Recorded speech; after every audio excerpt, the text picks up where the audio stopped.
சற்று பொறுங்கள். என்னங்க, இன்னைக்கு என்னுடைய கற்பையும் என்னுடைய உயிரையும் நீங்களே காப்பாத்தி இருக்கிறீங்க.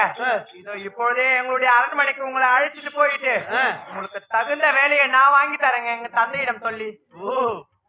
நான் யாருமல்ல அனாதை ஞானமணி, அரண்மனைக்கு கொண்டு சென்று ஏதாவது ஒரு வேலையா? ஆமா, சரி பிறகு வாங்க போகலாம்.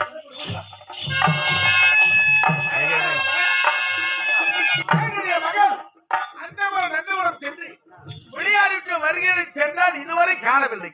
சென்ற இடத்தில் என்ன நடந்தது ஒன்றுமே புரியவில்லையே. சற்று வந்து பார்க்கலாம். அப்பா, அப்பா, ஆமா, நீங்கள் உரைத்த வண்ணமே மலரோட சொல்லலாம் பாடினேன். அனுதினமும் ஒரு விளையாட்டை விளையாடினேன் தந்தைக்கு. ஆனால் எனக்கு அப்படி விளையாடும் தருணத்திலே என்னை எவனோ ஒருவன் கற்பழிக்க வந்தான் தந்தையே.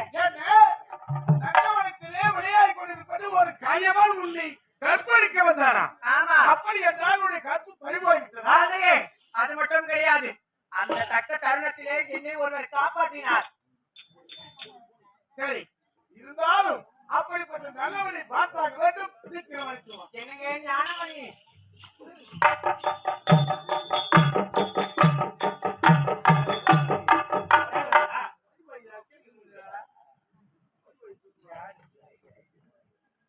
அண்ணா, வாழ்க வாழ்க வாழ்க வாழ்க. ஆமா, இருந்தாலும் என்னுடைய மகளுடைய உயிரையே காப்பாற்றி இருக்கிறார். அப்படிப்பட்ட உத்தமன் உன்னை பார்த்தார் ஏழை குடியிலே பிறந்தவன் போல் தெரிகிறது. ஆமா, உனக்கு உற்றார் உறவினர் சொந்தம் பந்தம் யாராவது இருக்கிறார்களா? நான் தாய் தந்தை இல்லாத ஒரு அனாதை. ஊர் ஊராக செல்வதும் ஆலை திருப்பணி செய்வதும் அவன் புகழை பாடுவது இப்படியாக இருந்தேன். அப்படி வருகின்ற வழிதான் உங்கள் மகளை பார்த்து ஏதோ என்னால் காப்பாற்றப்பட்டு விட்டால் உன் மகன். அப்படியா? ஆமா ஆமா. இருந்தாலும் என்னுடைய மகளுடைய கற்புக்கு பக்கம் நேராமல் காப்பாற்றி இருக்கிறார். உன்னுடைய பெயர் ஞானமணி. என்னுடைய பெயர் ஞானமணி. ஞானமணி நல்ல புறம் படிக்கும். அப்படி இருந்து போயிடும். எப்பொழுது என் பெண்ணுடைய கற்புக்கு பக்கம் நேராமல் காப்பாற்றினார்கள் உனக்கு ஒரு பரிசு வளர்த்த போகிறேனப்பா. பரிசா? உண்மை மன்னா, பரிசு கிடைக்கும் என்று இந்த உதவி நான் செய்யவில்லை. ஒரு பெண் அழுது கொண்டு வருகிறாளே, ஒரு பாவி தகாதவர்கள் ஈடுபடுகின்ற நான் ஓடி சென்று தடுத்தேன் என்று பார்த்தால் அவர் உன்னுடைய மகளாக இருக்கிறார். இருந்தாலும் மன்னனுடைய மகளை காப்பாற்றி நான் செய்த வாக்கியம் அல்லவா? கொடுக்கும் பரிசு என்னவென்று தெரிந்து கொள்ள ஆவலாக தெரியுமா? என்னுடைய மகளை அவருக்கு நான் பரிசாக தரப்போகிறேன். மன்னா, கற்பை காப்பாற்றுவதற்காக நாடு தரலாம், நகரம் தரலாம், புண் தரலாம், பொருள் தரலாம். தான் பெற்ற மகளையே யாரால் பரிசாக தருவார்களா? ஏழு குடியில பிரதமராக இருந்தாலும் நல்ல குணப்படுத்தவடி.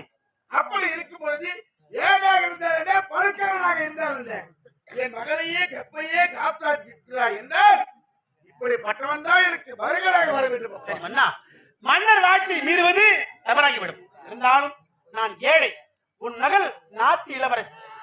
எனக்கு எந்த ஒரு தடையும் கிடையாது. உன் மகளுக்கு விருப்பம் என்றால் அடுத்த நொடியே திருமணம் தான். அப்படியா? சொல்லுங்க. தீர விசாரித்து பிறகு அழைக்கிறார் சென்றுவான்.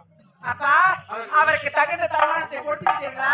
பணி நிமிஷம் தந்து விட்டீர்களா? காரணம் என்ன தெரியுமா? என்ன? உன்னுடைய கற்பையை அவன் காப்பாற்றி இருக்கிறான். ஆமா. அப்படிப்பட்டவன் தான் எனக்கு மருகனாக வர வேண்டும். ஆகுது அவனுக்கு முன்னாடி திருமணம் செய்து வைக்க. ஐயோ அப்பா, எனக்கு இப்பொழுது திருமணம் வேண்டாம். எந்த காரணமும் என்னிடம் கேட்காதீர்கள். நான் இப்பொழுது திருமணம் மட்டும் செய்து கொள்ளவே மாட்டேன்.